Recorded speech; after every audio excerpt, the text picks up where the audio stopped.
হাঁসের গোশত রান্না করব। সব মশলা দিয়ে মাখায় চুখায় একসাথে বসে দিব। দিয়ে দিব বেছে কেটে ধুয়ে নিছে, পেঁয়াজ, এক কাপ আন্দাজে দিয়ে দিলাম পেঁয়াজ, সাথে দিয়ে দেবো 3টা তেজপাতা, 2টা দারচিনি আর 4-5টা এলাচি। এটার সাথে দিব আমি আদা রসুন জিরার পেস্ট প্রায় 1 কাপের মতো। আর এটা একটা মশলা বেটে নিচ্ছি, কালো এলাচি, দারচিনি, সাদা দারচিনি, কালো এলাচি আর হচ্ছে দারচিনি, কালো গোলমরিচ, একটা স্টার দিয়ে দেবো এখন এটার মধ্যে।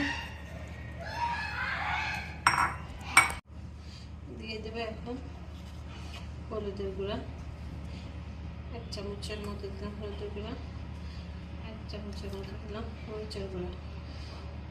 আর সাথে দিব এখন স্বাদ অনুযায়ী লবণ,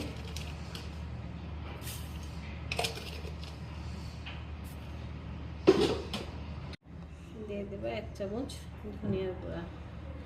এর সাথে দিয়ে দিব পরিমাণ মতো তেল।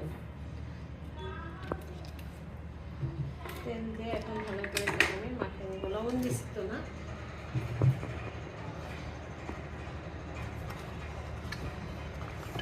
এখন ভালো করে মাখাবো। মাখিয়ে প্রেশার কুকারে দিয়ে দেবো। মাখানো হয়ে গেছে, ভালো করে মাখিয়ে নিচ্ছে। এটা এখন চলে যাব প্রেশার কুকারে দিয়ে দেবো চুলায়।